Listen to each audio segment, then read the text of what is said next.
L'interview hebdo. Bah alors là, chapeau. Solène Crescent, ravie de vous avoir ici. Vous êtes journaliste, présentatrice sur France Info. J'ai quelques petites questions pour vous.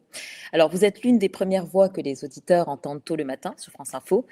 Comment vous vivez ce rythme si particulier et quelle énergie il faut mobiliser pour informer dès l'aube en fait? Eh bien, il faut aimer se lever tôt, parce que la journée commence un peu avant 3 heures du matin pour moi, mes collègues, certains de mes collègues encore un peu plus tôt.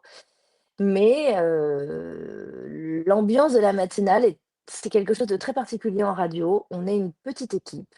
Il y a quelque chose de très chaleureux et quand on arrive à l'antenne, il y a quelque chose de très dynamique avec beaucoup d'adrénaline, jamais de stress, parfois, mais c'est du bon stress et voilà, du coup, il y a des conditions de travail, disons difficiles en termes d'horaire, mais très plaisantes, en termes d'ambiance, de travail et la matinale en radio, c'est le prime time. C'est là où il faut être, c'est là qu'on a les pics, d'audience, donc on est très content d'y être, tout simplement.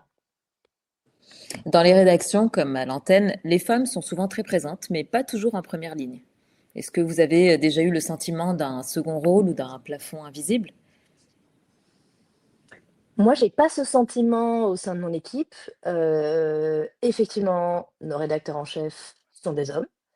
Je travaille avec un collègue homme, mais je travaille aussi avec une femme, Maureen Suignard, qui fait les titres et on se sent absolument pas, ni mis de côté, ni, non écoutée, ni non prise au sérieux. On a toute notre place dans cette matinale. On a absolument notre mot à dire, on prend la parole sans problème, on s'impose, mais effectivement, nos rédacteurs en chef sont des hommes. C'est un fait. Qu'est-ce que vous pensez de l'idée selon laquelle une voix féminine apporterait quelque chose de particulier à l'antenne? Est-ce que ce regard existe encore dans les rédactions d'aujourd'hui? Honnêtement, je ne me suis jamais posé cette question. Je me suis jamais dit, moi en tant que femme, «Oh bah tiens, je suis une voix de femme, sur France Info». Alors c'est peut-être une chance, c'est peut-être, le fait, d'être, pas trop vieille ou disons encore un peu jeune, j'ai la chance de ne jamais m'être posé cette question, d'être une voix de femme à France Info.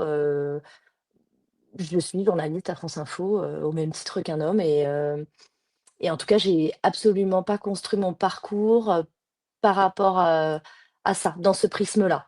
J'ai construit mon parcours sur la la volonté d'être à Radio France, la volonté de faire de l'antenne, la volonté d'être en direct, d'être dans l'adrénaline, d'être dans l'actualité, là où ça se passe, dire ce qui se passe et le prisme du genre, et je pense que c'est une chance, n'a pas joué, pour l'instant dans ma carrière. Alors là où ça se passe, c'est tôt le matin. Et travailler tôt le matin, être disponible en journée pour les reportages, en fait, comment on parvient à équilibrer une vie professionnelle aussi dense, aussi intense, avec une vie personnelle et familiale? Alors, moi, je ne fais que la matinale. Quand j'ai terminé ma matinale, j'ai terminé ma journée. Donc elle commence tôt, elle commence avant 3 heures du matin, mais elle se termine avant 10 heures. À 9h30, j'ai mon dernier flash et voilà, donc je suis chez moi, vers, 10h30, 11 heures. Et finalement, même avec un enfant, j'ai du temps pour moi. Parce qu'en fait, à 11 heures, elle est gardée. Et l'avantage aussi, c'est que donc j'ai du temps pour moi, pour me reposer l'après-midi, pour travailler à nouveau, suivre l'actualité, lire des articles parce qu'en fait, on est toujours un peu en prise avec l'actualité. On aime ça, mais il faut le faire aussi. On doit connaître l'actualité, travailler.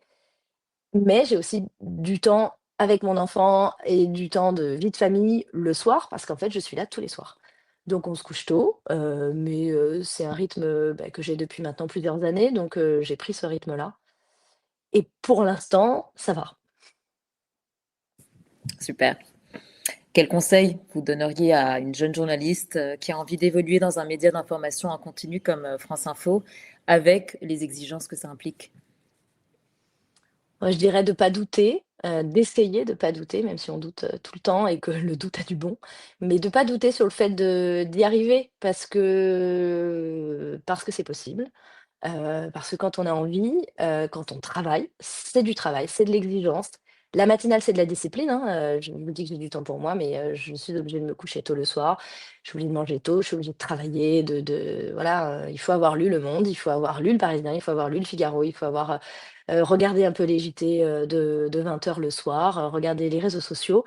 C'est de la discipline, mais quand on a envie, quand on aime ça, C'est bah, pas faut tout y aller seul. parce que c'est aussi beaucoup de plaisir. Et on revient un peu sur ce problème toujours d'inégalité de traitement entre femmes et hommes, et on se pose la question dans les médias, justement, dans les postes visibles et la rémunération. Est-ce qu'il y a des inégalités qui sont encore palpables, visibles en fait, d'après votre expérience? Je le ressens pas forcément, avec mes collègues, jeunes embauchés, on va dire, jeunes CDI, jeunes matinaliers comme moi. Clairement, on a le même salaire, quasiment le même parcours, hommes ou femmes. En revanche, effectivement, il y a une différence, après c'est aussi lié à la carrière, voilà, moi j'ai pas une carrière si longue que ça encore. Il y a une différence de salaire, entre collègues. Est-ce qu'il y a une différence de salaire homme-femme? J'ai quand même le sentiment qu'à Radio France, des efforts ont été faits. Je ressens pas une énorme injustice de ce point de vue-là. Il y a certaines différences de rythme, certains qui ont leur vendredi, d'autres qui ne l'ont pas au sein de la même équipe. Donc ça peut quand même, pour le coup, être un peu plus problématique. Mais, heu, mais voilà, des différences hommes-femmes. Il y a des rédactrices en chef femmes à France Info. Heu Après, effectivement, en fonction des carrières et des évolutions de carrière, peut-être qu'il y a des différences de salaire, mais là, pour le coup, je suis pas Vous trop le au fait de ça. sentez? Et votre vision du média radio aujourd'hui dans un environnement où on est chahuté par les influenceurs qui deviennent des médias eux-mêmes en fait et qui développent des activités désormais en région. C'est quoi votre opinion par rapport à ça? Quelle est votre vision de l'évolution de la radio? Alors clairement, la radio, c'est un média qui s'adresse de plus en plus à des, retraités, à des personnes qui vieillissent, mais j'ai le sentiment que plus que jamais, on a un rôle, de fiabilité de l'information, on a un rôle de pédagogie, on a un rôle, hem voilà, les auditeurs peuvent nous faire confiance parce que c'est notre corps de métier. On est des rédactions, on travaille avec des journalistes qui ont 30, 40 ans de carrière, qui connaissent le métier et en même temps, on y injecte aussi des jeunes journalistes, plus jeunes que moi, qui sont aussi très au fait des réseaux sociaux pour parler aux plus jeunes. Et j'ai le sentiment que la radio a quand même cette capacité à se démultiplier et à aller chercher d'autres publics, à être présente sur les réseaux sociaux. France Info, ils essayent de se développer en ce moment sur YouTube. On a un podcast qui s'adresse aux plus jeunes, Ça dit quoi? Qui est diffusé tous les jours. Mon collègue est d'ailleurs en matinale avec nous. Et il est notamment diffusé sur WhatsApp. Donc, j'ai quand même le sentiment qu'on essaye de se développer ailleurs que uniquement sur les ondes pour aller, capter un maximum de gens. Super. Solène Crescent, merci beaucoup. Il est 11h25. Je dois Merci. vous dire bonne nuit, peut-être. Je ne sais pas. Oui, c'est ça, À à peu près, bientôt. dans 1 heure. Merci beaucoup. Merci. L'interview hebdo. Bah alors là, chapeau.